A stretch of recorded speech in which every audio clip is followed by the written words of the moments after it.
Well, welcome to this newest segment of Ask Antar. And this is a segment, a show that we've created for the residents of Jackson that gives the mayor basically a platform to answer the questions that you guys submit. So, Mayor, thank you so much for joining us. Thank you.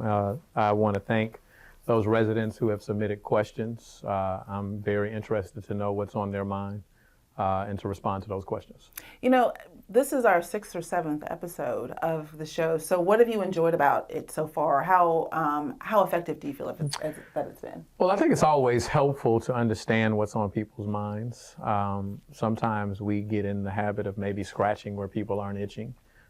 We often try to present information to residents, but it may or may not be the things that are principally of concern to them. So I enjoy that. I have enjoyed and maybe want some more less formal questions sometimes, just so that I feel as if I'm introducing myself in a capacity that people don't maybe know me. Sometimes people think I'm always serious, and they don't know that we often laugh around the office because we feel that we need that while we deal with very difficult things. And so I've been told sometimes people think I'm always serious, and I have to tell them I just have thick eyebrows. I'm not always serious. If they could see what we saw in the office, yeah. Yeah. Okay. So, but I think that we certainly need to be centered on the things that are most important. But I enjoy it. One of the first questions, or the most recent questions, came in, I'm sure, in light of what's happened in the political climate. We've seen Joe Biden announce that he will no longer run for president. Kamala Harris will most likely be the Democratic nominee. Since you have been mayor under President Trump and under President Biden. When you look back over those years, which, I guess, administration would you say has had the most positive impact on the city of Jackson? Yeah. Well, let me say this. First, let me express the fact that what President Biden decided to do is one of the most selfless acts that I've seen in politics in my time or in recent memory. While it certainly was a bit of question and suggestion that he got out, to come to that personal decision that instead of the things that you personally see as your ambition or desire, and lay that aside for what you ultimately conclude is in the best interest of the country, should be applauded. So I applaud him for being courageous enough to make that decision. And being fair in your question, far more of my tenure has been under President Biden than it was, well, not far more, but a little more has been under President Biden than President Trump. Now, what I would say is that it is without question that the Biden administration has had a much closer association with this administration in the city of Jackson. Not only have we received money in our federal transit needs, and basically allowing us to get a totally new bus fleet and adding to that energy efficient buses. We've received nearly $1 billion when you total not only what we've received in our recent RAISE grant that will help support the Medgar Evers Boulevard. We've seen the designation of the Medgar Evers home and the support to follow behind the designation of Medgar Evers home as a National Historic Site and historic park and a national park. And we look forward to the growth and not only how it presents his legacy, but how it builds up and supports the community around the home.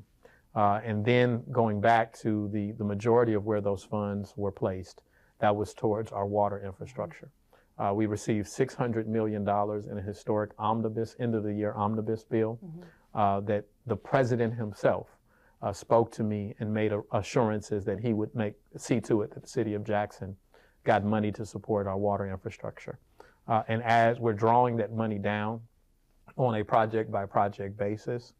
And so just to put that in context, this isn't the first time only the city of Jackson has received that money. It isn't the first time in the state of Mississippi's history. It's the first time in U.S. history that a city has received a direct appropriation of that type. And he did so even considering his own political challenges. That was before the midterm elections, where all experts were predicting that the Democratic Party would either lose the House or the Senate or both. And he knew that that was a potential consequence of the midterm elections. And so he saw to it that we received that money before the midterm elections so that it wouldn't be complicated by partisan gridlock in Washington. And so, not only am I particularly fond that he saw value and concern in the city of Jackson, when you look at the electoral map, when you look at historic voting trends, usually it suggests that Mississippi is a certain red state. And so a lot of presidents wouldn't see the value in investing in a city like Jackson if they did not believe that they could, later receive the support during the election for their administration. But he saw people instead of seeing an electoral map. And Vice President Harris, you're familiar with her, and you've spoken with her before as well. Absolutely. She followed up on the president's call and took out of her busy schedule to call and also give assurances that she would be supportive of the city of Jackson. I had an opportunity to speak with some of her team during the Democratic primary process before the last election. And so I believe we're in good hands, and we want to build off the progress that we've seen. And you've already mentioned that you and a group of mayors have already endorsed the Vice President. Yes. This is a very historic, Democratic convention process. I've never been to the Democratic National Convention, and coincidentally, the year that I accepted the invitation, it will be the first of its kind in quite some time. Yeah. Okay. All right. I'm blanking. Hold on. Let me read some of these questions that we got sent in. This is kind of a deep one. I don't know if we have time to get it in beforehand, but let me just try. How do you ensure your rules are adaptable and flexible enough to change when events occur or new information becomes available? Well, I think it's important to always be introspective and not be married to rules just because we made them. The rules have to serve a purpose. And I think if we're asking ourselves the question of what purpose does this rule serve, then that should be the guidepost of whether we need to be malleable within those rules and make changes. And there are things that we've had to change. There's rules that we needed to establish to give ourselves some organization and guidance on how to handle what are new issues or new concerns of residents. Okay. I'm going to say this might be a good place to take a quick break. We have about a minute or so left, and I don't want to get you started on an answer, and then you can't because, sometimes you could be long-winded. So stick with us. We're going to take a quick break, and we'll be right back in just a few moments.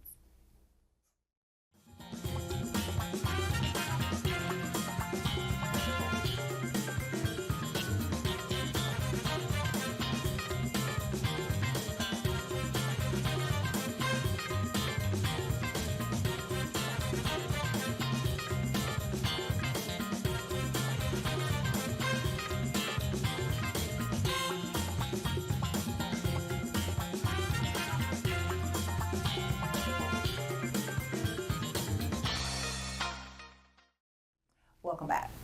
So this segment, we're going to kind of focus on transportation and issues surrounding public transit. We had a lot of questions about that. And I'll just start with one question. We know that the JTRAN workers and MV were supposed to have a meeting with you.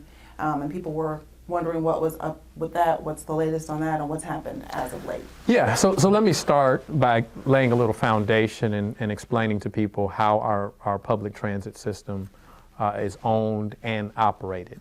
So JTRAN is an institution of the city of Jackson. We own the buses. We own the facilities that they work out of, but we do not directly manage or employ the workforce. Right. We employ the workforce is employed through a third party group, and that is MV. And I was made aware after a call out that took place that there was friction between the management company and that workforce. Which the management company Is MV. right, and the city hires them. The city hires. Yes. It is a contractual. It is vetted and compared to other management companies. But the city made some time ago this transition to MV. And speaking, just kind of the background of what we've seen, there have been more on-time arrivals to locations, and many of the issues that were frequently plaguing the city have been greatly reduced. However, I was made aware that there was some friction between the management company and the union for the drivers. And I met with both sides. First, I met with them individually to gain their perspective of what the challenges were. And then I recently met with both sides together. And I believe that they're really not that far apart. I think that they are passionate about their differences, or at least, there's the evidence of at least one side being very passionate about those differences. And that's understandable. But I think that there's room for continued dialogue and growth. And so leaving the meeting, what I was able to draw out was the most significant challenge. And while there are other points to be discussed, I believe that if resolution can be made on that one particular challenge, and I'm being vague, I'm being intentionally vague, only for opportunity for the sides to negotiate and come to resolution. I think if I put that out, then I leave opportunity for the bias of either side to prevail or complicate those discussions. And so I thought that it was a reasonable conversation on behalf of both parties, that both parties in that one issue have reasonable concerns. And so they have to be able to meet a middle ground. So I asked that they meet within a certain period of time, and they instantly start working together to meet. As I understand it today, and there's still time on the clock, they haven't reached a resolution just yet. But I do understand that they have a mediator that is working between them in order to resolve those issues. And I express the urgency of that. And I'm prepared, if necessary, to stick my head back into the discussion to ensure that we don't get off track. But, the positive is that, one, there is clarity, which there was not previously. There is clarity amongst both sides what the most significant challenge is. And there is conversation, which, again, there was no active conversations taking place about that issue. And so I've expressed to them that my expectation is that they meet and that we build resolution between, that issue in a very short period of time. Another question that came in about challenges is, what would you say is the most problematic challenge when handling public transportation, aside from possible strikes of the workforce? Yeah, ensuring that you have a reliable and safe public transportation system. When people decide that that's the means by which they want to travel across the city, then they have to have a built expectation that the bus is going to arrive on time. Those within our community that live with a disability, often don't have the choice as to whether they would drive personally or take advantage of the public transportation. The public transportation is likely the most reasonable source of transportation for them. So not only that the bus will arrive on time, but that it will be properly equipped for those that may be wildestrians, right? That they can actually, that the bus will lower and that they can actually enter the bus. When we first got in office, that wasn't the case. We had end-of-life buses that were from Sarasota, Florida. And what I mean by end-of-life buses is when Sarasota sold them to us, they knew that those buses had already passed the estimated useful lifespan for those buses to continue to be on the road. But we were in a difficult place at that time. We didn't have a capital improvement plan that was well organized. And so, like many things in the city, we were running it to failure and then looking to replace them. And I'm not here to suggest to residents that we still don't have many things that have been run to failure or soon to fail.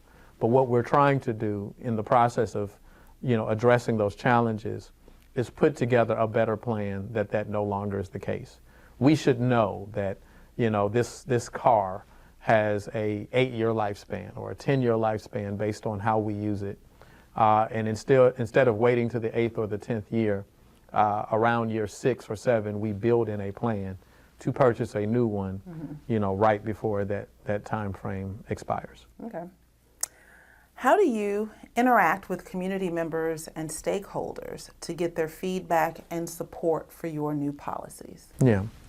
Well, that's very important to me. In fact, I take great strides and often to my detriment. It's very important to me that I'm accessible to people. It doesn't mean that I'm going to meet every single person or enjoy the opportunity to run across every person. But I like to think of myself as being generous with my contact information. Yes. So that people can reach out to me. I've suffered, like sometimes we do with our phone carrier, some challenges with my phone within the last month or two. So there may be people who typically are used to me responding to them immediately that I was unable to do that within the last couple of months. But, I'm intentional around communicating with people. In fact, one of our residents recently expressed that he had talked to me and I hadn't gotten back with him, which was quite curious to me. And I'll share the direction, I won't share the person, one of our South Jackson residents. It was quite curious to me because you would know that no one was able to get through to me due to my complications on the phone. And once I understood that he was trying to reach me at the time that he came to City Council, I was out of town, and when I got back in town, I made efforts through my executive assistant to reach out and schedule a meeting. And he declined, and that's all I'll say about that. He asked for an attorney to be there as opposed to actually joining and having the conversation about issues. But I'm always open to a conversation. I'm open to hear what residents see and experience. And unfortunately, I can't promise an answer to every challenge that exists, and that would be unrealistic. Right. But I can endeavor to try to come up with a solution that ultimately resolves the issue, even if it isn't immediate. But we have many issues that we have to deal with, right? There is no police officer store, so we can't simply go and buy more police officers. So some of the things that nag community, whether it's people, violating traffic laws, we simply don't have the workforce, and no city at this point does, to be there every time something happens. That's why we've been including cameras. That's why we've been trying to use 21st century technology to augment what our police officers do. Also, we don't have the ability to clean out every ditch that hasn't been cleaned over the last 10, 15 years. We're commonly cleaning up trash and dump sites, only, unfortunately, to see people return and dump again. And so, I'm going to return to an oldie but goodie, right? When I said, when I become mayor, you become mayor, that was in large part an effort that you hold me accountable, but it's also an effort that we hold each other responsible, right? To say that we need the help of community, that this administration, all of the things that we commonly just expect someone to do, while they have jobs and responsibilities that should be aimed at resolving those issues, we need the community support. We need the community to be our eyes and ears and help us where we may not be present. Okay. We're going to take a quick break, and we'll come back with our final segment in just a few moments. All right.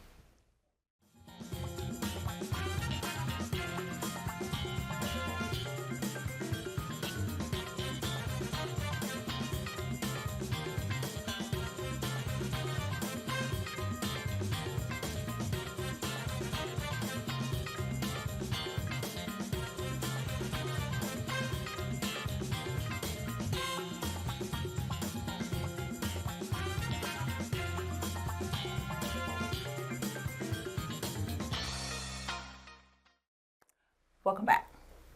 So at this point, when this episode airs, we'll be in August. And for many, that means back to school. For us, that means budget season. Yes. So kind of talk us through, this is a very important time for the city and for you and your office. Well, to make a parallel, as our students rise up to another grade, they're often a little nervous for the start of the school year, what to expect, what friends they're going to meet.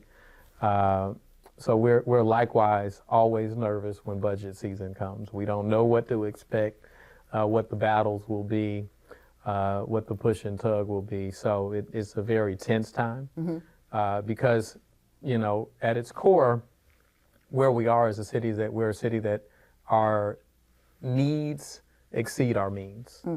And so that means that we always have to make a decision of where we're going to prioritize funds. And that's the essence of politics. Politics is the study of who gets what, when, where, and how. And we're trying to figure out how we best spread our resources to address the needs of everybody. One of those conversations that often come up is one of public safety. And, I'm grateful for the leadership in our police department, where we were hemorrhaging in terms of losing officers on a frequent basis. I think we've been able in large part to stop that bleeding. We not only celebrate those officers who are new recruits that come on, and in the common way and historic way that we've done that, we instituted a practice, and I asked Chief Wade to do it, and he did it, and I think he's taken it to another level. We want to celebrate our former officers who are making a decision to come back and let them know that we appreciate them. We were able in the last budget to accomplish, wage increases for both our firefighters and our police officers. And what we're dealing with is we're dealing with the competitiveness of our region. So while we raised our salaries, so did the Capitol Police, so did the state troopers, so did many of the cities around us. And so in order to ensure that we retain our officers and encourage new officers to come to our city, we have to remain competitive. But the problem is that we're not producing any new money, right? There isn't a money tree, as you said at one point. So we have to figure out where we're going to maybe redirect funds from. And usually it's from programs that our residents find useful, that they want. And so that makes it difficult and hard. And so prayerfully, we're able to come to some resolution, and we strike an appropriate balance between not only our needs in public safety and our needs across other areas of our workforce. We have some employees that are still making $11 an hour. And while I have expectations on their work, the first priority is to make certain that they're given a living wage. As human beings who have families and responsibilities, they're owed a living wage. The problem is that when you enter into a city that has not provided any significant wage increases to our workforce in more than a decade, and you're tasked with accomplishing that all at one time, right, and you don't have any new money, then you have to be creative. What I don't think is a good solution, and what we've been able to avoid, is things like furloughs, right? That means that your city is not only cash strapped, but you're balancing the city's budget on the workers' backs. And that's not a good practice. It's not a good practice for those that have less take-home pay. And it's not a good practice for the financial institutions that, rate the city's credit rating. Because they know that is not a sustainable practice, that you can't furlough employees forever and expect that you're going to be able to balance your books. So one of the achievements of our administration that we're incredibly proud of, that some people have forgotten, is that we ended those furloughs. We gave a 3% pay increase across the board to every city employee.